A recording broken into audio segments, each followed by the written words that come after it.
The flashing red and blue lights hit my half-built cabin like a crime scene.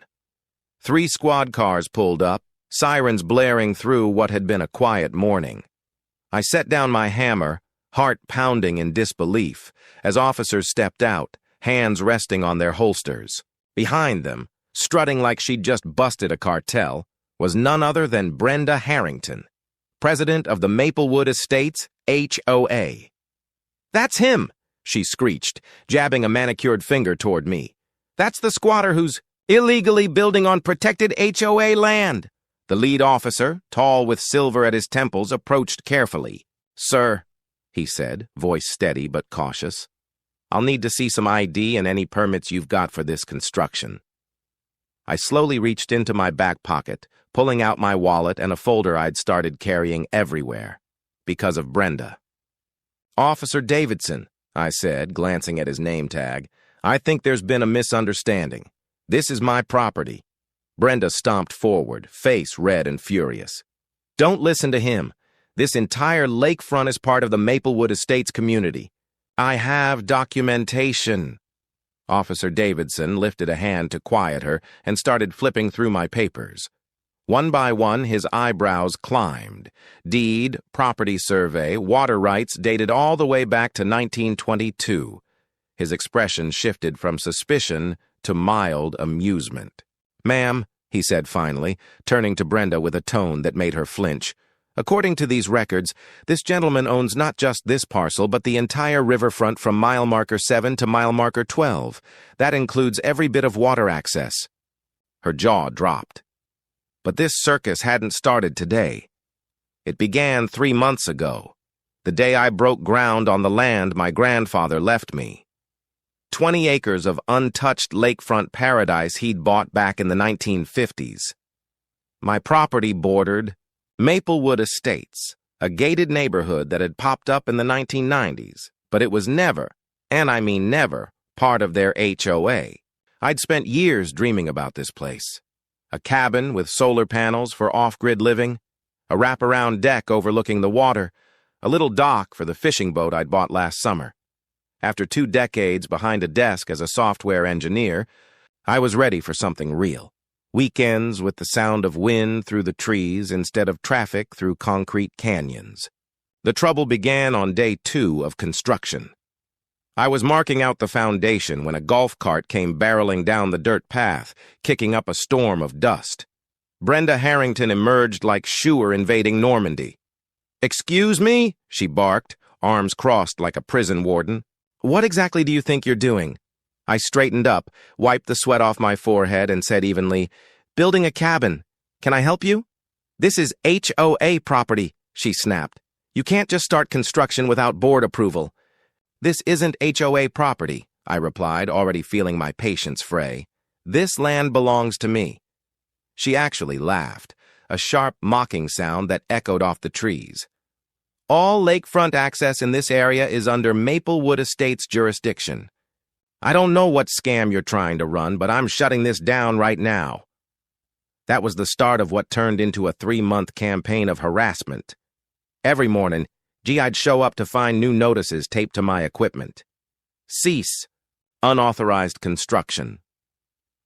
Half of them printed from Word templates that weren't even official. I'd tossed them straight into the burn pile. Then came the trespassing. My trail cameras caught her sneaking onto my property at all hours. Snapping photos, taking measurements, pretending she was some kind of private investigator from a bad reality show. One morning, I caught her inside the foundation I'd just poured, clipboard in hand. "Brenda!" I called, startling her so badly she almost dropped her pen. "You're trespassing again." She spun around, holding her clipboard like a shield. "I'm documenting HOA violations. The noise from your construction is disturbing our residents' peace and tranquility." "The nearest house is half a mile away," I said, trying not to laugh. "And it's 10 in the morning, on a Tuesday." Her lips tightened. "We'll see what our lawyers have to say about that." The lawyers never showed up, but her antics escalated. She started bringing backup. Other board members who'd stand at what they thought was the property line, taking photos and muttering like a pack of gossiping raccoons. One day, she brought a man she introduced as the HOA's environmental compliance officer, which I'm pretty sure was just her nephew wearing a polo shirt and an attitude. The breaking point came when I arrived one morning and saw new signs. Hammered into the ground, private property, Maplewood Estates HOA. She'd actually claimed my land as theirs. That's when I decided to keep my documents on me at all times. So when she showed up again that afternoon, I was ready. Those signs need to come down, I told her firmly. Make me, she shot back with a smirk. I've called the real authorities this time. And that's how I ended up surrounded by flashing lights, accused of squatting on my own land. The police are on their way to remove you from our property, Brenda had shouted that morning, which led us straight to this moment. 3 squad cars, flashing lights, and Officer Davidson calmly reviewing my paperwork while Brenda's face cycled through every shade of purple known to mankind. This can't be right, she sputtered.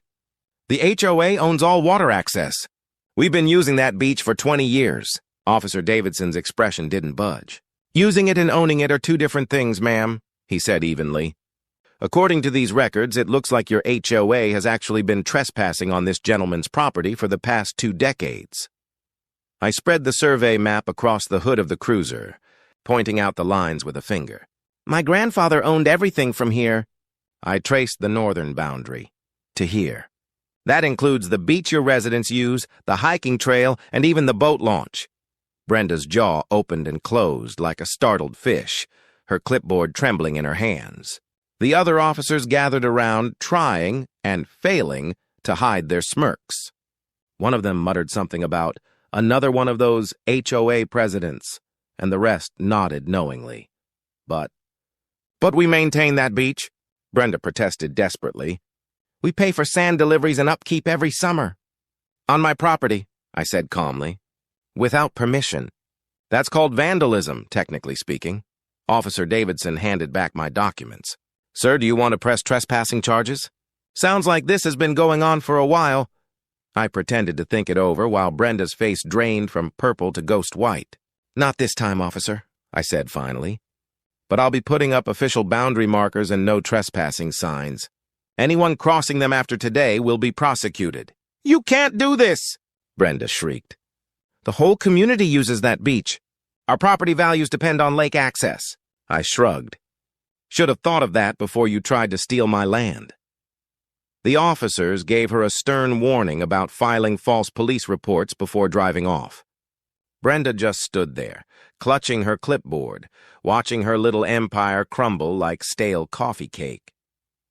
By that evening, word spread through Maplewood Estates faster than wildfire in August. My phone wouldn't stop ringing. Board members, neighbors, residents. Everyone wanted to talk about the lake access situation. The story got wilder with every retelling. By the time it reached the far end of the subdivision, people were saying I owned half the county and was planning to build a casino. The next morning, 15 people were waiting at my construction site. Thankfully, not with pitchforks, but with nervous smiles and anxious energy. A man in khakis and a tucked-in golf shirt stepped forward, hand extended. Mr. Peterson, he said politely, I'm Jack Sullivan, Vice President of the HOA Board. We'd like to discuss the lake access issue. Nothing to discuss, I replied, not even pausing from my work. It's my land. Has been since 1952. Jack nodded, then shot a glare over his shoulder at Brenda, who stood in the back looking like she'd swallowed a lemon whole. We understand that now, he said carefully. We're hoping to come to some kind of arrangement. The community has been using that beach for decades, and I've been paying taxes on it for decades, I countered. Funny how no one mentioned that when they were dumping sand on my beach. A woman in yoga pants spoke up, guilt all over her face. We didn't know.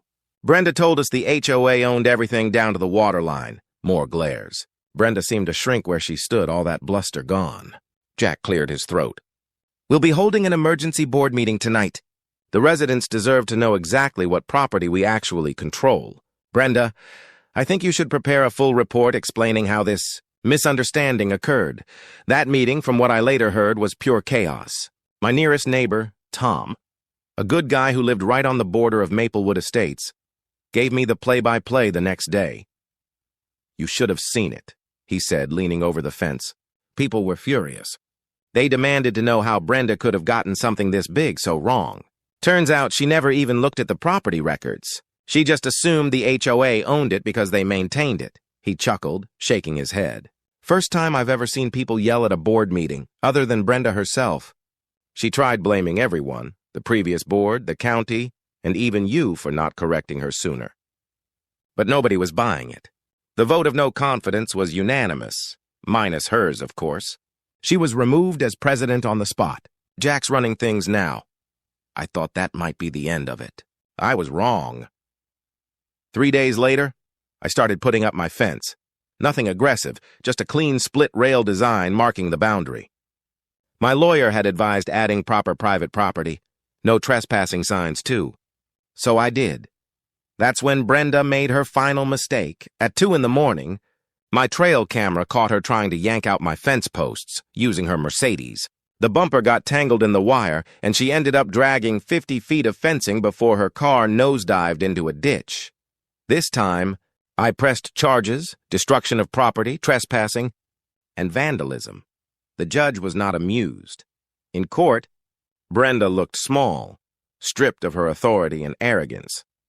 The footage from my cameras played on a big screen for everyone to see. "Mrs. Harrington," the judge said, peering over his glasses, "you've demonstrated a disturbing pattern of harassment and criminal behavior. Quite shocking for someone in a position of community leadership, or former leadership, I should say." The verdict hit her like a truck, $12,000 in fines, plus restitution for the damage to my fence, 200 hours of community service, and a restraining order keeping her 500 feet away from my property. Her face was a portrait of disbelief. $12,000, she gasped. "But I was protecting our community." The judge slammed his gavel with finality. "You weren't protecting your community, Mrs. Harrington. You were protecting your ego. Consider yourself lucky I'm not adding jail time." The courtroom went silent except for the sound of that gavel echoing one last time, and just like that, the Queen of Maplewood Estates fell from her throne. All because she couldn't stand the idea that someone else owned the view she thought was hers.